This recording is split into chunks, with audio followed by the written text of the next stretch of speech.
So I started my fundraising journey in 2016 with Fellowship of Christian Athletes. And as I made this transition, I had zero fundraising experience prior to that, right? Not even a bake sale, nothing, right?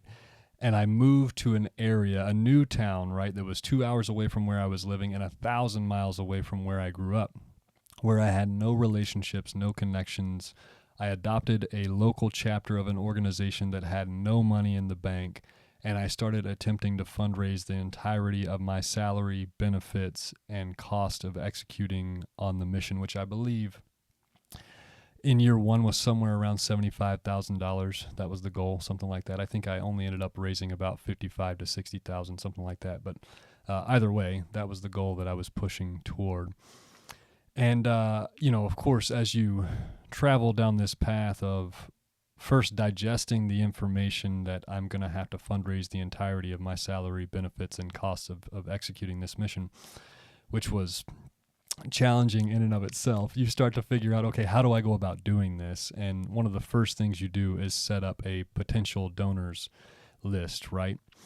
And I get this question all the time from fellow fundraisers of who should be on my potential donors list. And my answer is anyone, right? Anyone. And I'll explain a little bit further. So when I started this journey, I was encouraged to write down, well, what I did is crack open an Excel sheet and write down or type in every single person I had ever met. Anyone I could think of, right, was going into that document. Now, I didn't end up asking all of those people, right? I did ask a lot of the people on that list, but there were some people who I didn't even have the contact information for, right? Or wasn't able to find them on Facebook or anything like that, right? But the idea behind this is from my perspective, it's almost a psychological assistance to the fundraiser. Number one, you are now putting anybody and everybody out there as a potential donor, right? Which helps you sort of wrap your mind around this thing. In terms of not saying anyone's no for them, right? Like everybody is possible, or everybody could possibly donate to what you're trying to accomplish, to your mission, which is it sort of blows open your mind, right? Because the mind wants to keep that group small. It's afraid of opening up that group, right? It's afraid of making you vulnerable from a social and relational standpoint. And therefore it wants to keep that group small. And I hear fundraisers say all the time that I don't have anyone to ask.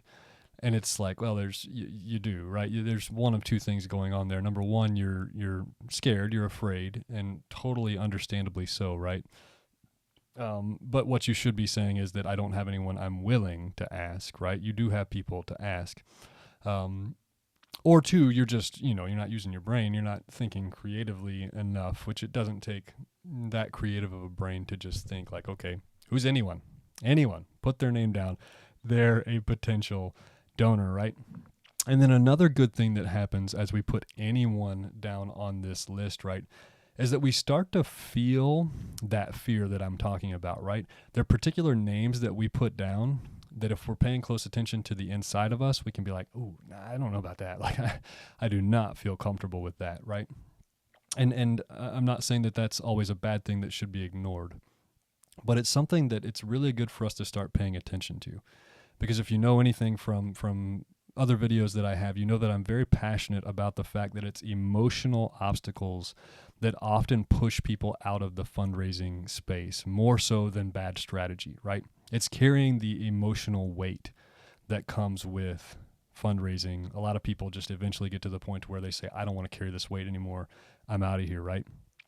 And so this list being so broad kind of forces us into that space somewhat lightly of feeling the fear that's associated with asking certain people. And we can start to feel and inspect that, right? And play with it, allow it to be there and start to figure out, okay, why am I afraid of asking this person? What's going on with all of this? And we can start to encounter some of those fears. And we can also just maybe say, hey, there's other reasons that I might not want to ask that person. And that's fine, right? But it's important that we move past that fear, because that fear is actually what will keep us narrowing that list more and more and more. It will keep us making fewer and fewer asks, and it will eventually keep us from being quality fundraisers, right? So I love that adding anyone to the list really forces you to encounter that fear, right? And sort of take it head on.